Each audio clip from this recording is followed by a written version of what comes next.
Can you talk to me a little bit about so when I think about starting quarterback for a program like Penn State, I immediately think of that has to be like one of the coolest experiences that you can have just in life in general, right? Like Of little course, kids yeah. grow up and they're like, dude, if I could be the starting quarterback for a Penn State, for an Ohio State, right, for a Clemson, Alabama, like that is the dream. You were Penn State's all-time passing yards leader, all-time touchdown leader. Um, had a lot of success with Penn State throughout the years, but also had a lot of adversity, and I'm sure experienced a lot of things that maybe the casual Penn State or sports fan didn't see and didn't it wasn't televised. Some of your internal struggles weren't for the open for the world to see. I think at one point you may have received a death threat. So talk to me a little bit about some of the things that we as fans did not see during your tenure with Penn State and how you dealt with that adversity throughout your college career. Yeah, at the end of the day, everybody's going to deal with adversity. I think that the difference with my struggles in college is, if you're in a frat or if you're in, if you're in the business school, the issues that you face, we're one and the same. We fail. I fail on a test. The same way you fail on a test. I fail in sports the same way. Something that you're working for, you're going to fail. But the difference was my failures were public, very public, if anything, in front of sometimes hundreds of thousands of people live. So very quickly, I had to kind of come to terms with that because that's something that you can talk about as much as you want. You could try to prepare for that moment, but it's something you really, at the end of the day, you have to be able to experience before you can really start to conceptualize how to deal with it. And my first year, 2019, we won the Cotton Bowl. Had some great games. Had an opportunity to beat Minnesota, which probably would have had us playing Joe Burrow and LSU. We were fourth in the country at that time. So no reason we shouldn't have won that game. I had one of my good buddies, Tanner Morgan. I still to this day debate with him why we clear as day should have won the game. It was the refs. It's always the refs, isn't it? But Always. I'm just like a fan at the end of the day too. It's the refs. But no, it was after that in 2020. I got we went 0 and 4 or 0 and 5 to start the year, and we were playing Nebraska, and I got benched on national television. I still know the view count. It was 6.5 million people were watching that game, which was it's funny to say now that 6.5 million people saw one of the worst days of my life unfold. But really, it's those days that really makes you into and you find out like what you're all about because it was kind of the perfect storm.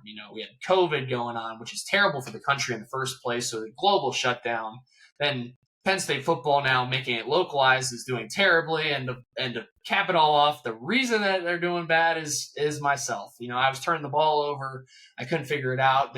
It was actually the first time I threw to our starting two receivers was 2 weeks before the game. I'd never thrown. They were freshmen, so I'd never thrown them in my life. They weren't even at the practice yet. So very, very new situation, tough one to be thrown into. No excuse, but definitely some exterior things going on, and it was tough. And when we started losing games, I'm going back to a house that I'm in by myself. I didn't have any roommates at the time. It was because we were quarantined. So I'm trying to deal with all these internal issues just by myself.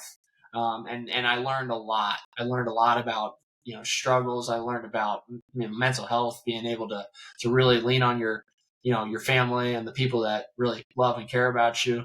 Because there wasn't a lot of love being thrown around toward me, and but at the end of the day, it's really those moments I look back on, and I know now, if I could deal with that, I can deal with anything. And it might be delusional to think that, but at the same time, it's something that keeps me going, and it works for me. So, yeah, it was a lot of highs, lots of lows, lots of highs though. At the end of the day, those were the lows, and there were tough times, but I mean, being able to play in the Rose Bowl and the Whiteout and all these different games, like wouldn't trade it for the world. I mean, all those tough times were well worth it at the end of the day. So how did you deal with the criticism? Let's say you're giving me advice, and this really I think applies to whether you're starting quarterback for a big college program or you're a player in the NFL, or you might be a podcaster, you might be anyone who's in kind of the limelight, right? Like anyone who's putting themselves out there, because it is scary, and I think a lot of people don't want to take that risk, and don't want to face criticism, and Yeah. I think for a lot of people, the number one thing holding them back is this fear of what people are going to say about them. And so Yeah. I'm curious to see, how do you just block out that noise? Do you not look at it, or do you look at it and face it head on and tell yourself certain things? Like how did you deal with it, and how do you continue to deal with it today? Well, let me ask you a question, Nick. I mean, this is going to be a 30 to hour long podcast. How much preparation did you put in before this? Obviously, it had to have been something. I mean, a lot, right? I mean, Right. how much time did you put in before this If, podcast alone? if I had to give it a number, probably close to 8 to 10 hours of research that I did. 8 to 10 hours. And I'm the same way, to get to that game that I didn't play well in. You know, I might have, it might have been thousands of hours to get there. So let's say that, somebody comes to you and said that this podcast sucks. Does it really matter at the end of the day? Because you're the one who's going through you're the man in the arena. You're the one who is taking all that time and effort. You're putting in all those countless hours of getting yourself prepared. And yeah, you're going to fail. Everyone's going to fail. So really, that's how I conceptualize this. I take it head on.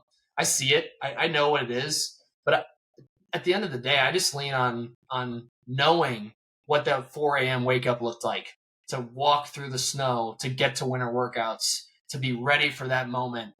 And yeah, did you throw an interception? Did you miss a pass? We're all human at the end of the day, but it's the preparation, it's the countless hours with your teammates, it's that shared suffers that I talked about earlier. That's what really matters, and that's what I lean on when times get tough. And that's really why I don't really care about the criticism. I hate to say it, but I really don't, because I gave my best every single day. I give my best every single day. So you can go in confident as hell, knowing that you did that. And if the outcome doesn't come out, there's luck involved with this thing too. So a little bit of things got to fall into the cards got to fall the right way sometimes as well. So yeah.